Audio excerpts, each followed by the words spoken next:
Salut à tous, bienvenue donc sur l'entrepreneur à la style Thierry #Henry. Donc épisode 89, épisode donc que j'enregistre en solo pour te parler un peu de mes prédictions pour la crise, plutôt donc la partie immobilière, hein, même si l'économie aussi va avec, hein, mais plutôt donc pour te présenter ce qui pourrait se passer.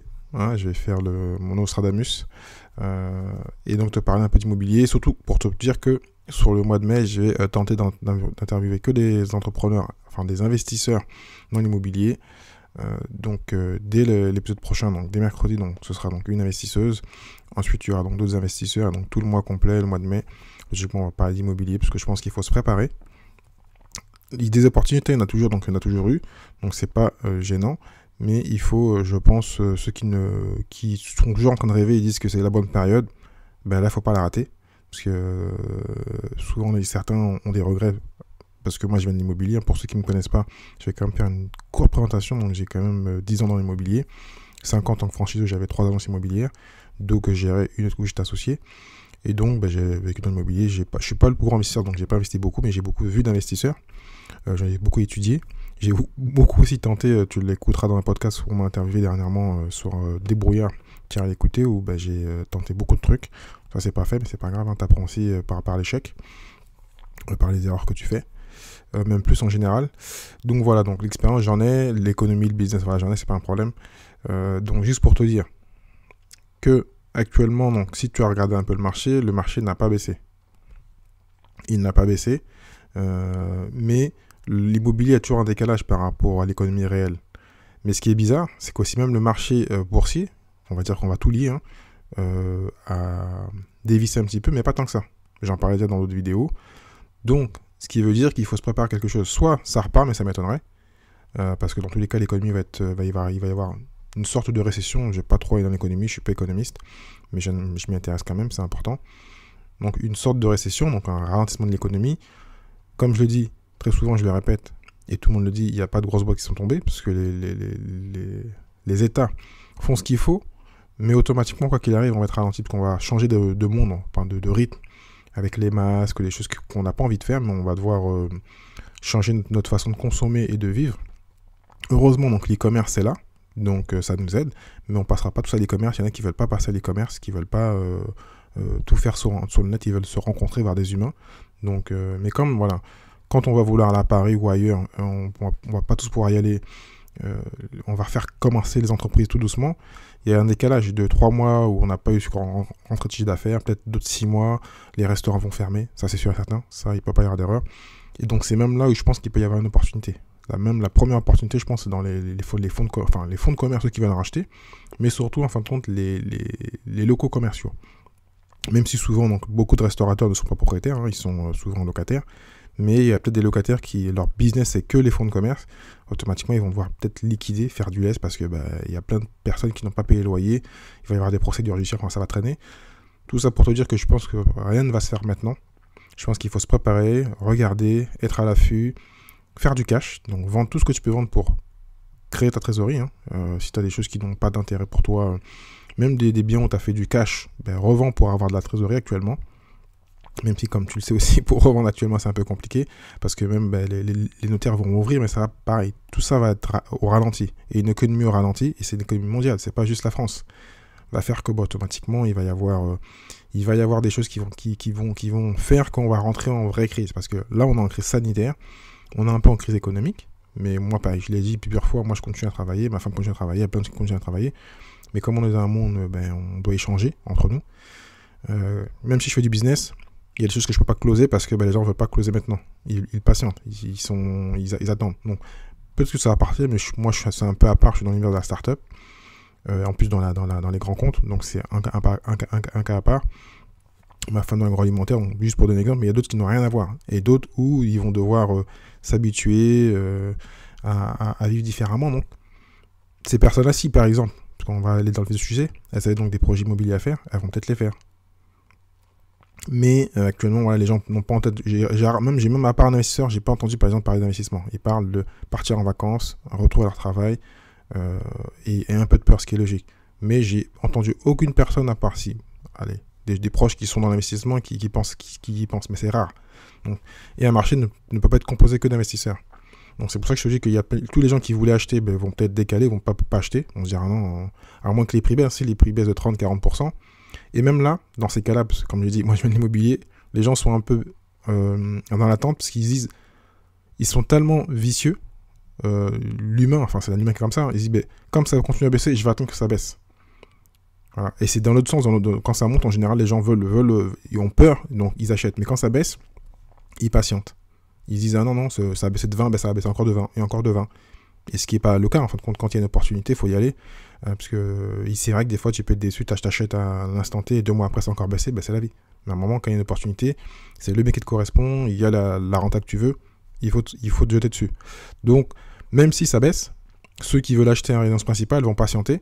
Et en plus de ça, ce qu'il faut rajouter, comme dans une économie, on ne sait pas où on va, les banquiers vont commencer à resserrer.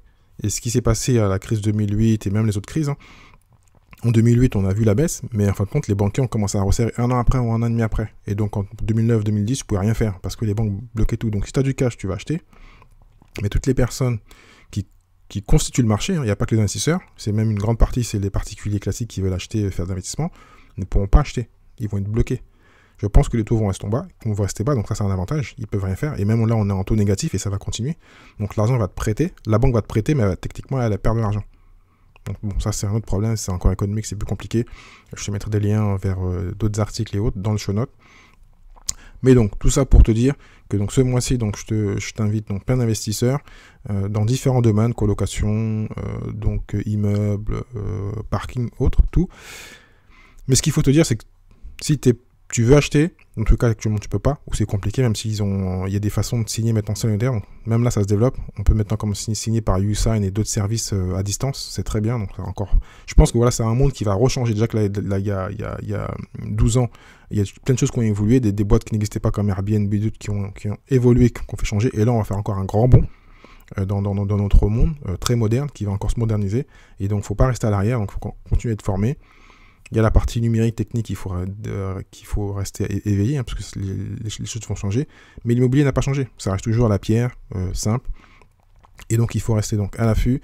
Et dès que ça baisse, comme dit notre grand ami Warren Buffett, c'est quand tout le monde se sauve qu'il faut être là. Donc, maintenant, je te le dis, je ne suis pas le seul, il faut être prêt. Et dès que ça va vraiment commencer réellement à baisser, parce que là, actuellement, comme je te dis, le marché a toujours un décalage, là, tu pourras commencer à investir.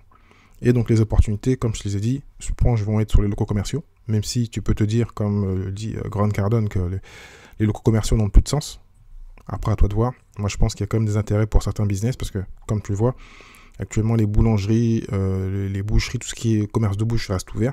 Donc, même si demain, tu investis, je te conseillerais de prendre le local commercial et de mettre les business comme les boulangeries, qui sont des bons business. Même moi, qui avait un business dans les fonds de commerce, ce que tu vends le mieux en général est très bien et qui reste là en général, une bonne boulangerie bien placée, c'est le centre de la ville, quoi. Il y a les pharmacies ou autres, mais bon, une bonne boulangerie, une pharmacie aussi, c'est vraiment, plus je viens d'y penser, une boucherie. Voilà, c'est des commerces, tu as d'autres commerces, mais tous ces commerces-là sont facilement transférables vers l'e-commerce, en ligne. Une pharmacie en ligne, ça existe, mais bon, on a besoin de voir les gens, donner une ordonnance, enfin voilà. Ça va peut-être évoluer, hein, on ne sait pas encore. La boulangerie, ça m'étonnerait qu'on commande tout notre pain, nos croissants sur Internet. Ça peut se faire, mais en général, ça reste comme un commerce de proximité. Et je pense que même avec la crise, il y a une partie de l'e-commerce, du business qui va se développer vers l'e-commerce et d'autres qu'on va revenir à l'ancienne, entre parenthèses. J'en parlais dernièrement avec une personne de la ville. Dire voilà, on va revenir vers mieux consommer, donc français, des légumes, enfin des choses qu'on peut consommer et faire, et aller donc dans les cueillettes et autres. Parce que ce qu'on bouffe, c'est de la merde, on le sait. Donc là, je fais une digression, mais bon, c'est pour te faire comprendre qu'il faut vraiment être attentif. Je prédis, mais en fin de compte, personne ne sait rien. Voilà. Mais bon, c'est moi ce que je pense. Donc, si tu veux investir dans les locaux commerciaux, essaie de penser long terme, 10, 20 ans, qu'est-ce qui va rester, est-ce qui va disparaître. Même si, comme je te le dis, personne ne connaît rien. On a des fois été surpris. Est-ce que quelqu'un va disrupter les boulangeries? Ça m'étonnerait. Mais pourquoi pas, s'il le fait, bravo, ça veut dire qu'on va tous commander des baguettes, des croissants par Internet et des pâtisseries, ce qui serait rare. Donc, si demain tu veux investir, voilà, Dis-toi quel commerce je vais mettre dans mes locaux, parce que je pense qu'il y a plein de commerces, des locaux qui vont se vendre à bas prix. Donc ça reste toujours un bon business. Et l'avantage des locaux commerciaux, c'est que tu peux, ton locataire va rester logiquement longtemps. C'est un fonds de commerce. S'il n'a pas, s'il n'a pas de local, il n'a pas de fonds de commerce. Ou sinon, il faut qu'il change. Et tu peux faire des baux assez longs. Bon, je ne vais pas rentrer dans la technique. Je mettrai aussi un lien vers un article que j'avais fait il y a très longtemps sur les locaux commerciaux. C'est vraiment un bon business. Mais il faut juste avoir le bon commerce qui reste 10-15 ans. Comme ça, là, tu as vraiment un truc passif. Et bien sûr qu'il y a les moyens de payer, parce qu'un business aussi a souvent des problèmes de trésorerie. Donc, parenthèse sur les commerciaux. Ensuite, bien sûr, comme tu sais que j'aime tout ce qui est très gros, donc plutôt les immeubles de rapport. Donc, je pense qu'il faut regarder ce qui peut se faire de ce côté-là, même si en général, c'est pas ceux qui ont les plus gros problèmes. Hein, c'est plutôt en général des bons investisseurs. Donc, c'est plutôt des gens qui vont passer la main, qui veulent passer à autre chose. Même pas parce que c'est des gens qui vont peut-être revendre pour avoir de la trésorerie et racheter autre chose derrière. Après, bien sûr, si t'as pas envie de te prendre la tête, tu veux faire tout petit et faire ce qui se fait actuellement, ce qui se faisait avant et qui marchait bien, donc la location saisonnière, colocation et autres, les nouveaux business immobiliers qui ont été, je pense, bien impactés par rapport à la crise, pourquoi pas? Je pense que ça va évoluer aussi. Moi, c'est pas ce que je préfère, mais si je sais que c'est très rentable. J'ai interviewé donc plusieurs fois des personnes par rapport à Airbnb, BNP Guru, cherchez le nom, Pascal Stretti. Donc je pense que ça reste toujours intéressant, mais pareil, je pense que c'est un business qui va évoluer. Donc je te mettrai le lien vers cet épisode-là aussi. Donc si tu veux du Airbnb, va la voir, elle va te conseiller. Donc voilà, moi je sais pas si vraiment je me mettrai dessus, parce que je pense que les crises sanitaires vont continuer. Donc, pourquoi pas. Donc après, voilà, peut-être que faut que je la réinvite, qu'elle m'explique, et ceux qui font du Airbnb, voir. Mais je pense pas que c'est quelque chose qui va... quelque chose qui m'inquiète, moi, réellement, voilà. Donc je pense que je ferai de l'immobilier classique, parce que comme tu vois, le classique actuellement, il n'est pas touché. T'as un locataire, il est dedans pendant 3 ans, et puis s'il continue, enfin, voilà quoi, il n'y a pas de risque. C'est peut-être moins rentable que ce qui est très moderne, mais au moins il n'y a pas de risque sanitaire, entre parenthèses. Les gens sont chez eux, après s'ils ont un problème, après c'est autre chose, mais ils vont continuer à payer le loyer. Donc voilà. Donc je ne vais pas aller plus loin dans les prédictions. Là, après les terrains, il y a les parkings et les garages. Bon, parking garage, ça a toujours été cool. Hein. Donc si tu peux acheter des lots de parking et de garage, je pense que ça reste toujours intéressant. Donc je pense que t'as compris, vaut mieux rester donc sur l'immeuble à l'ancienne. Mais ce mois-ci, comme je t'ai dit, j'interviewe donc logiquement 8 investisseurs. Ils vont me dire ce qu'ils en pensent. On va échanger. Donc reste là sur ce mois-ci. N'hésite pas à commenter et à partager cet épisode-là. À dire tous ceux qui sont réellement motivés par l'investissement, donc de suivre ce podcast pour le mois de mai, parce que comme je t'ai dit, on va inviter plusieurs investisseurs et on va voir comment on peut apprendre le maximum d'éléments que eux prédisent, même si bon, personne ne connaît rien, il faut dire ce qui est, même si on est un notaire ou autre, même dans la construction, parce qu'en général c'est plutôt des gens qui sont proches du marché, personne ne sait rien, donc on va voir comment ça va se passer, mais comme je te le dis, je pense que tout va se passer dans peut-être septembre, octobre, novembre, quand on aura plus d'informations. Parce que là, on a l'impression d'être en crise parce qu'on est bloqué, mais techniquement, il n'y a pas grand-chose.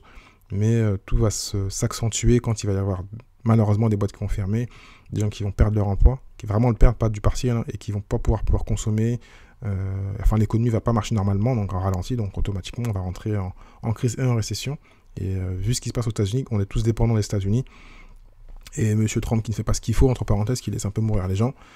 Ils ont une façon de vivre totalement différente de la nôtre. Je pense que c'est que le début et on ne sait pas en plus s'il va y avoir des reprises de crise, enfin comment dire, on a eu un premier niveau où on s'est arrêté, on va laisser sortir les gens, enfin c'est pas très clair, donc on fait des prédictions, mais en tout cas là, ceux qui disaient oui au mois de mai, juin il faut investir, non c'est pas possible, tu peux rien faire, mais ça va plutôt je pense être fin 2020 et plutôt 2021, 2022 où il faut vraiment malheureusement, il faut dire la vérité, c'est en profiter de cette période où les gens vont devoir vendre, seront obligés de vendre, où le marché va être tellement lent que certains vont devoir baisser les prix. Et puis voilà. Donc c'était mon avis, je sais pas ce que tu en penses, n'hésite pas à partager, à commenter avec moi, donne-moi ton avis, donne-moi ce que tu sens, si toi t'es de l'immobilier, t'es encore dans le domaine, qu'est-ce que tu sens, même si bon, en général je fais pas trop confiance aux agents, même si j'en étais un, mais il y en a certains qui sont bons et qui savent, qui sont aussi investisseurs et qui peuvent nous dire des choses, donc si t'es investisseur, si t'es dans l'immobilier et qu'actuellement t'es impacté, donc dis-moi comment tu sens le marché, qu'est-ce que tu conseilles de faire, et puis n'hésite pas, comme je l'ai dit, à suivre l'émission du podcast, parce que donc ce mois-ci on va parler donc beaucoup d'investissement, mais indirectement de l'entrepreneuriat, parce que l'investissement c'est de l'entrepreneuriat et vice versa. Donc grand merci, mets-moi un petit pouce si tu es sur YouTube, commente, donne-moi ton avis, va regarder donc les liens que je vais te mettre sur d'autres articles et vidéos sur l'immobilier si tu veux te former. C'est le moment, si surtout en plus tu n'as pas les moyens, même si tu veux investir, il faut quand même que tu aies un peu les moyens. Mais déjà, si tu as les connaissances, c'est pas mal. Et puis ensuite, fais tout pour essayer de gagner un peu de cash. Ou sinon, bien sûr, associe-toi avec d'autres personnes. J'arrête pas de déborder, mais bon, parce que moi, c'est ce qui va m'arriver prochainement. Voilà, si tu peux pas acheter tout seul parce que tu n'as pas la bonne situation, parce qu'en France, il faut toujours avoir le CDI. Tu es en CDD, tu es en intérim, tu es je ne sais pas quoi, et que tu n'as pas la bonne situation, ben, trouve un associé et qui a soit le cash, soit le CDI, soit la situation. Et je te le répète, les situations, les banquiers vont resserrer un peu le crédit, donc ça va être assez compliqué. Donc je vais m'arrêter là pour mes prédictions. Je te dis donc bon dimanche. Sur le prochain épisode, on sera donc sur la colocation logiquement s'il n'y a pas changé. Et puis je te dis au prochain épisode. Ciao, ciao.